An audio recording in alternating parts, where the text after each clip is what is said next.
Karoline Leavitt thought she landed a knockout blow on national TV, but Jasmine Crockett didn't fight back with words. She responded with something far more powerful, and it left Karoline scrambling.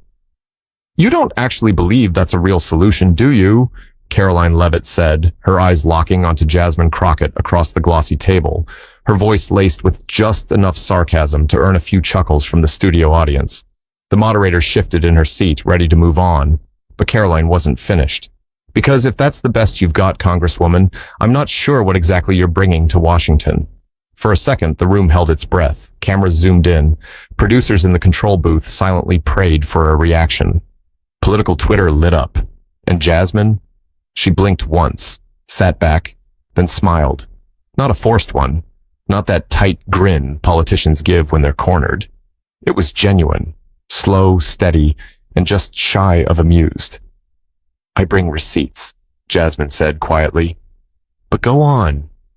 Karoline tried to keep the momentum, tossing out half-baked statistics and buzzwords, most of them aimed at painting Jasmine as out of touch, unprepared, performative.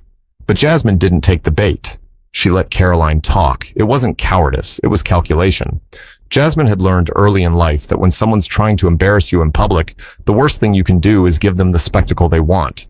Instead, you keep your cool. You listen. And when the time comes, you speak so clearly it makes the noise around you feel foolish. The round table went viral, mostly because of Karoline's confidence.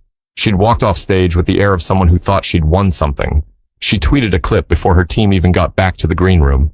"When you show up prepared, and they've only got catchphrases." Jasmine said nothing. She returned to her dressing room, unplugged the mic from her blazer, and sat on the arm of the couch. Her aide, Liana, hovered near the door, arms crossed.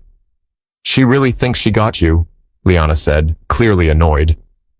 "She did what she needed to do," Jasmine replied, "but that doesn't mean I didn't." Liana raised a brow. "You didn't say much." "I don't have to." A beat passed. Then Jasmine added, "We're not playing the same game." Later that evening, as Jasmine boarded her flight to Providence, Rhode Island, for a local listening session she'd promised to attend weeks earlier, the headlines were already split. Some praised Karoline's fire, others called it showboating. But even those sympathetic to Karoline admitted Jasmine's calm unnerved them. "She didn't even blink," one commentator noted. "It's like she knew something the rest of us didn't." She did. On the plane, Jasmine opened her laptop. She wasn't drafting a rebuttal. She was finalizing a proposal, one that had been quietly in the works for months. A bill built on real numbers, actual stories, and meetings she'd taken far from camera crews. It wasn't polished yet, but it was close. What Karoline had brought up on that stage, meant to be a trap, was the very issue Jasmine had spent half her first term researching. She didn't need to fight back. All she had to do was finish what she'd already started. Jasmine clicked through the document. She highlighted a few lines, reworded others, datasets, footnotes, testimonies from real families, even a funding breakdown. Everything backed up, everything verified. As the plane started its descent, Liana leaned over. "What are you doing?" Jasmine glanced at her. Finishing the conversation she thought she won. But while Karoline slept soundly that night, replaying her performance, Jasmine was about to shift the spotlight in a way no one expected. The hotel room in downtown Providence wasn't extravagant. Jasmine had stayed there before, clean, quiet, with that familiar beige carpeting and 2 firm pillows. She didn't need luxury. What she needed was a place to think. She slipped off her heels, walked to the desk, and opened her laptop again. Outside, the city was winding down, but in her mind, everything was speeding up. The conversation from earlier replayed in fragments. Karoline's tone, the smugness, the sideways looks from the moderator. Jasmine hadn't forgotten any of it, not because it stung, but because it revealed something far more useful. Karoline had no plan, just posturing. Jasmine's fingers moved steadily across the keyboard. She wasn't writing to win points. She was building an argument no camera could interrupt, a legislative proposal that would hit harder than a viral clip. Liana walked in with takeout, a half-eaten salad and a lemonade. "You haven't touched anything since we got here," she said, dropping the bag onto the table. "I'm pretty sure your last meal was yesterday?" Jasmine barely looked up. "Not hungry." "People think you lost tonight," Liana said after a moment. "You know that, right?" Jasmine finally stopped typing. "Let them." They're running with clips like it's a slam dunk. She leaned back in the chair. A good soundbite dies in a day. Policy lives longer. The TV played softly in the background. Some pundit panel, the usual echo chamber. Karoline's face flashed across the screen, confident and smug, parroting the same line she'd already tweeted. It's easy to talk big when you have no real record. Jasmine muted it with the remote. I have a record, she said, more to herself than to Liana. They just haven't read it yet. On her screen sat the final draft of her proposal. It wasn't pretty. It was gritty, detailed, and impossible to dismiss. It tackled housing instability, not with theories, but with budgets, timelines, and structural reform. It called out federal delays, state loopholes, and real-world consequences, and it named the very bill Karoline had once voted against in her advisory role, before pivoting publicly. Jasmine had copies of that too. She wasn't trying to embarrass Karoline. That was the difference. She wasn't interested in tearing someone down just to climb higher. This was about the work, the people behind the statistics, the families who showed up to community halls on weeknights with thick folders and stories no one ever broadcast. She remembered a man named Alonzo in Hartford, a former Marine, 3 kids, evicted because the VA had stalled his paperwork for 6 months. Or Julia in Fort Wayne, a full-time nurse sharing one room with her mother and 2 daughters, all because their housing voucher was caught in some technical glitch no one bothered to fix. Karoline had made it sound simple. People just need to work harder. Jasmine knew better. She had met the hard workers. She had seen the receipts. She closed the laptop. It's ready, she said quietly. Liana turned to her. You want to wait? Let the noise die down? No, I want them to see what it looks like when you do the real work. First thing in the morning. No fanfare. The room went still. There was something about Jasmine in that moment, calm but sharp, like a blade kept sheathed until the right time. She didn't posture. She didn't rehearse zingers. She moved with intention. At 5:43 a.m., she emailed the final proposal to her legislative director in D.C. At 6:00, her comms team received a draft statement. No press conference, no podium, just a press release, the proposal, and a PDF titled The Work They Refuse to Do. By 6:30, it was out. But while the world was still waking up, Jasmine had already changed the conversation. And Karoline didn't even know it yet. By 7:15 a.m., the email had reached inboxes from Capitol Hill to Sacramento. Most skipped it at first, staffers and reporters buried under newsletters and daily briefings. But by 7:42, someone at the Philadelphia Inquirer opened it. 10 minutes later, an assistant editor at the Dallas Morning News did the same. And just after 8:00, a researcher at Face the Nation forwarded it to his boss with a single line. You'll want to read this. What followed wasn't dramatic. There were no red banners, no breaking news music, just a quiet avalanche of attention, one forwarded email at a time. Jasmine's proposal didn't scream. It didn't have to. It walked people through real stories, real flaws in the housing assistance system, and how to fix them. It pointed out patterns, contradictions, and, without naming names, it made Karoline's roundtable comments look painfully shallow. Reporters started calling. Not just Jasmine's team, but others too. Policy analysts, housing advocates, even a few conservative think tanks. They weren't angry. They were curious. By 9:12 a.m., the hashtags had flipped. What had been "Had Karoline crushed it" the night before turned into #Crockett plan and #real receipts. Karoline's comms director, a man named Seth, read the summary out loud in their Capitol Hill office. She had this in the works? Since when? No idea, Karoline said, scrolling through her phone, but it looks like people think it's brilliant.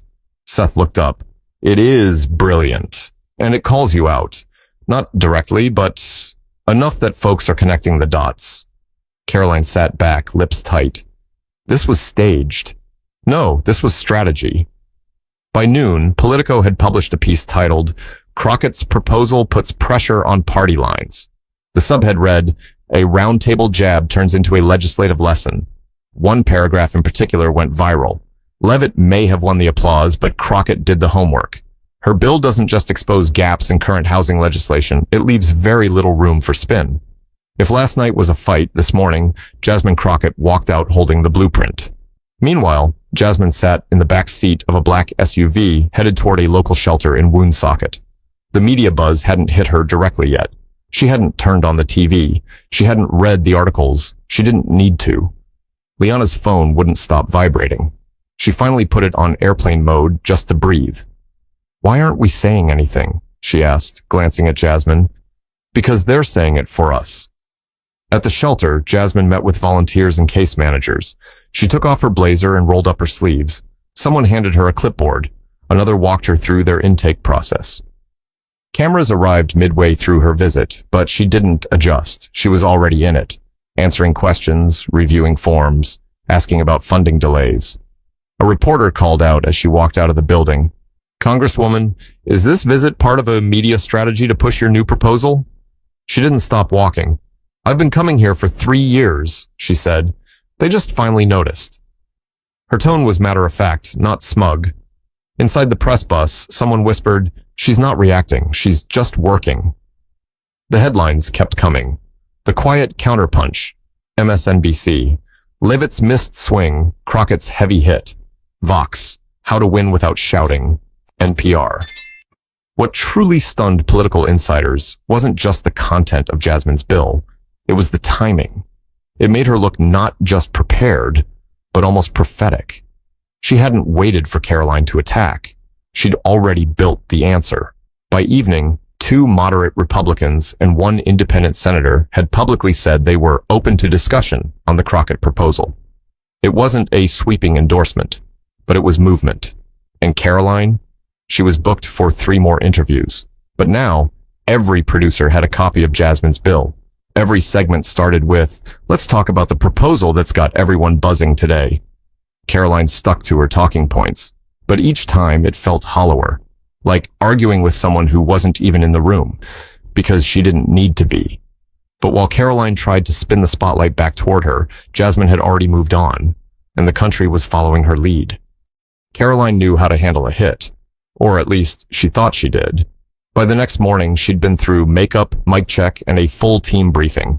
Her first interview was on a conservative podcast with a loyal audience. Safe ground.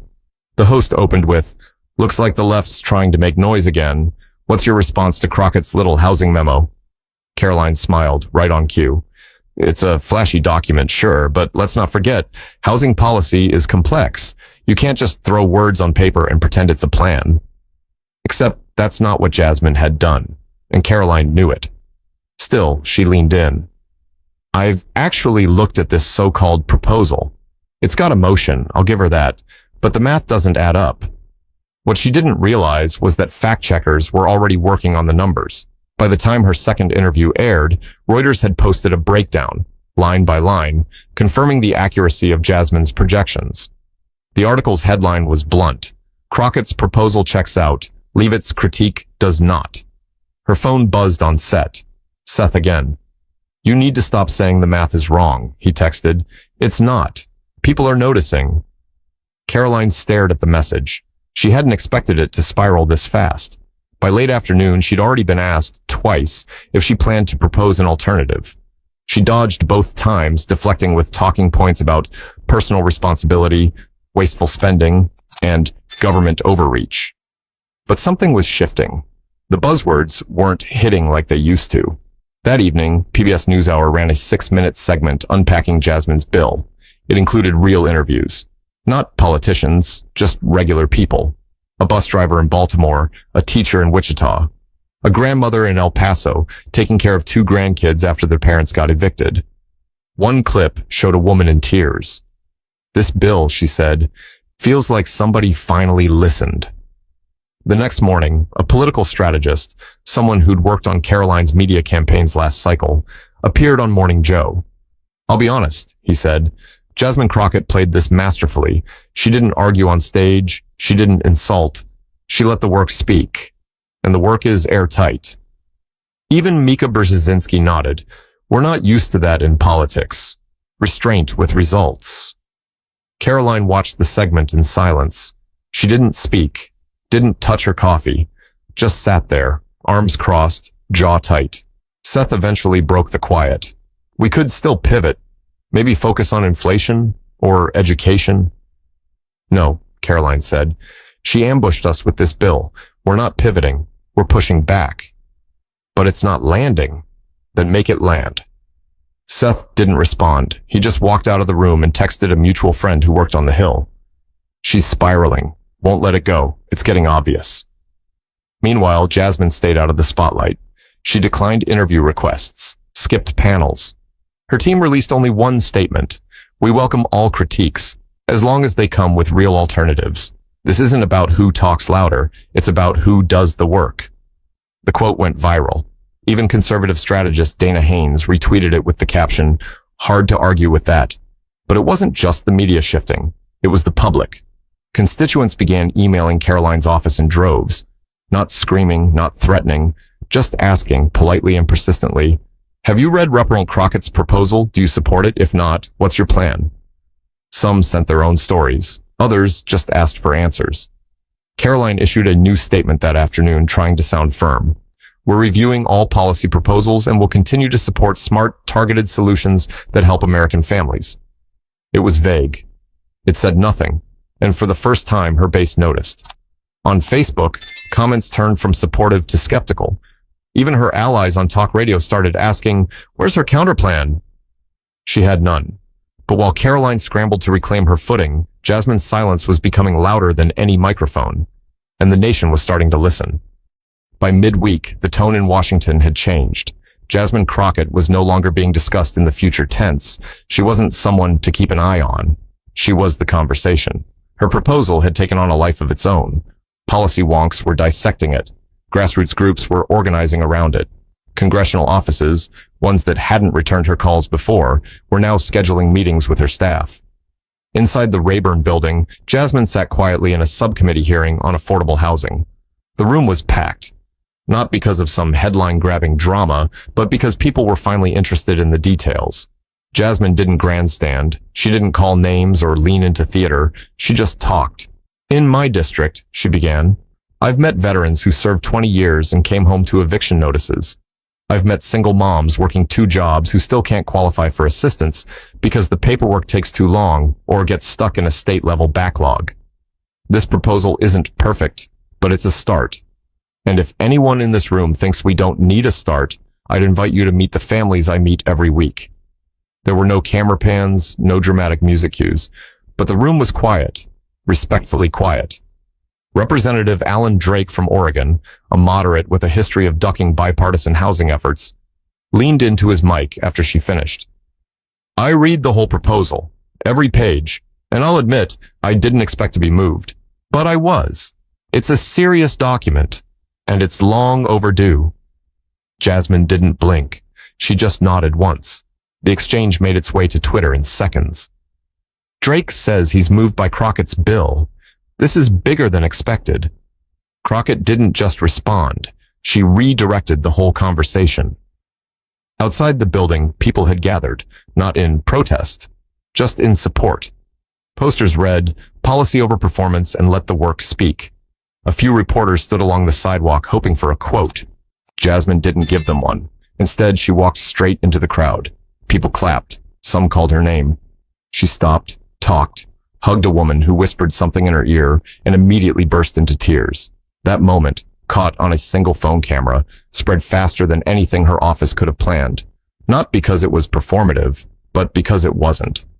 She didn't know someone was filming. She was just being present.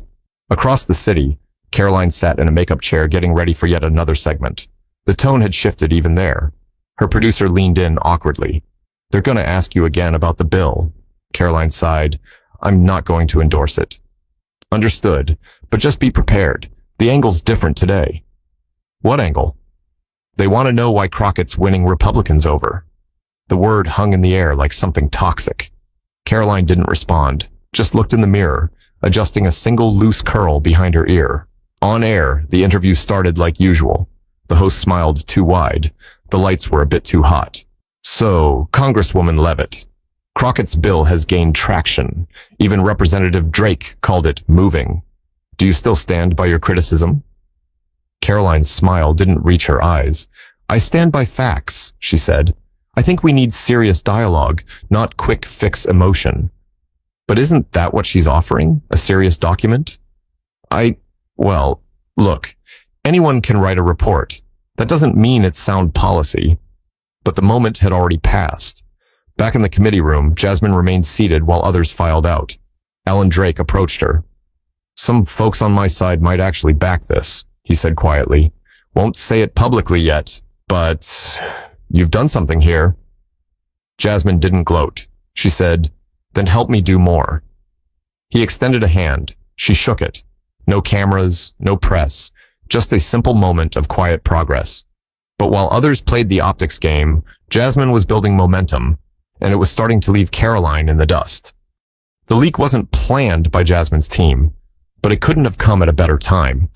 It was Thursday evening when an anonymous source sent a short 47-second audio clip to 3 separate political journalists.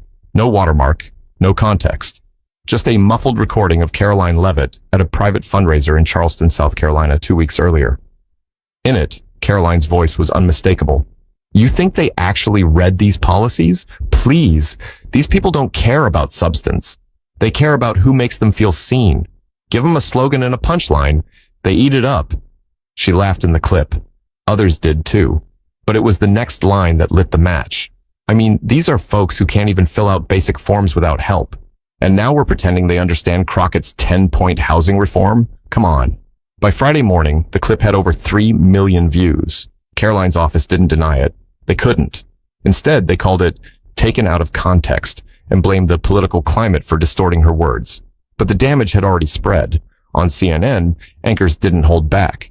She just insulted the very people she claims to represent, one said. That's not political strategy. That's arrogance. Local radio stations across swing districts picked it up. Even some of Karoline's longtime supporters began pulling back, issuing vague statements about rethinking endorsements. Meanwhile, Jasmine? She didn't say a word. Reporters asked. Her team refused. The only thing they released was a simple quote from Jasmine at a community housing summit in Des Moines. I'd rather spend my time fixing problems than commenting on someone else's mistakes. That line got picked up by The Guardian, then the Associated Press, then USA Today.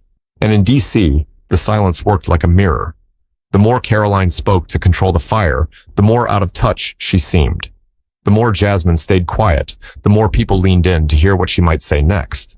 In a private strategy meeting, Liana looked at Jasmine, almost in disbelief. You're not going to say anything? Not even a single tweet? Jasmine shook her head. She's already said enough. Liana leaned back, arms crossed. It's a smart move. But you're really okay letting her implode on her own? Jasmine looked up from her tablet. This isn't about her, she said. It's about what happens next. And what happened next hit faster than anyone predicted. That weekend, Jasmine's housing proposal passed its first vote in the House Subcommittee on Housing and Community Development, with 6 yes votes, including 1 Republican and 1 independent. It didn't mean the bill was law yet, but it meant it was real, moving, alive. Karoline's name didn't appear once in the subcommittee notes. At a town hall in St. Paul, Jasmine stood before 200 people, parents, veterans, students, seniors. She wore no blazer, just a deep blue sweater, slacks, and a pair of old sneakers. The mic crackled before she spoke. I don't care who gets the credit, she said. I care that no veteran sleeps in their car next winter, that no mom works 2 jobs and still can't afford a 1-bedroom apartment, that no child fails a grade because their housing situation changed 5 times in 1 year. We have the money. We've always had the money. We just needed the will. Applause didn't erupt. It grew. Quiet at first, then louder, steady, sustained. That same night, Karoline's fundraiser in Cincinnati was canceled last minute. No public reason given. Just an email from the host that read, "We're going to pause on this for now." On Monday, the Boston Globe ran a headline that summed it all up. Crockett builds while Leavitt burns. Karoline issued a public statement that afternoon, saying she was deeply misunderstood and committed to respectful dialogue. But no one was listening anymore. But while Karoline kept trying to rewrite the narrative, Jasmine had already moved forward, and the country was moving with her. The following Friday, the room at St. Mark's Community Center in Akron, Ohio, was smaller than any political event Jasmine had attended that month. No podium, no press, just folding chairs, some donated baked goods, and a bunch of handwritten name tags peeling at the edges. And yet, For Jasmine, this felt more important than any committee vote or news cycle. She walked in quietly, a canvas tote slung over her shoulder, still wearing the sneakers from her last town hall. Kids darted between the chairs. Someone played soft gospel from an old Bluetooth speaker near the juice table. Mrs. Dorsey, a retired school nurse in her 70s, walked up and took Jasmine's hands. "You don't know what this means to us," she said, eyes watery but steady. "I think I do," Jasmine replied, "but I still want to hear you say it." They talked for 5 minutes. No rush, no handlers hovering. Just two women, one who had fought all her life to get noticed, and another finally making sure she was. That was the real win. Not the subcommittee approval, not the national praise, not even the quiet endorsements slipping her way from folks too nervous to go public just yet. It was this, that real people, not influencers, not consultants, were starting to believe again that someone was actually working for them. Back in DC, Karoline hadn't posted in 3 days. Her team was splintering. Seth had stopped returning texts, a senior advisor resigned without notice, and more than one donor had gone silent. The story had shifted. No longer Crockett versus Leavitt. It had become what leadership really looks like. And Jasmine never raised her voice to get there. She never dragged Karoline's name through the mud, never clapped back online, never booked flashy interviews or leaned into spectacle. She let the work build its own spotlight. Even behind the scenes, she was methodical. One night, Liana had asked her over dinner, "Did you ever think about going for the throat?" Jasmine hadn't hesitated. "Of course," she said, "but that's the cheap win. I'm not trying to win loud. I'm trying to win right." She paused, then added, "And more importantly, I'm trying to stay winning."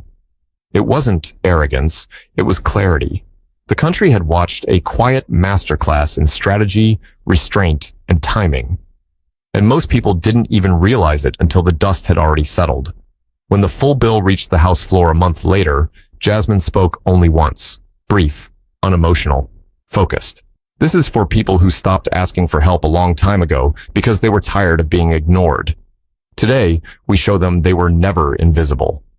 The room applauded, not thunderously, not with fanfare, but respectfully, genuinely.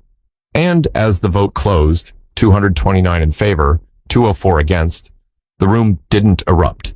Instead, it settled into a kind of stillness that only follows something real, something earned. Outside, Jasmine's car waited, engine running. But before she stepped in, a reporter asked, "Do you feel like you finally got the last word?" Jasmine looked at her.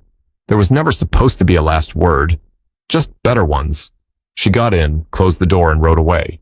Because sometimes the loudest wins are the ones that don't need to be shouted. If you believe that real change comes from action, not noise, and that substance always outlasts spectacle, hit that subscribe button. There are more stories like this, and they deserve to be heard.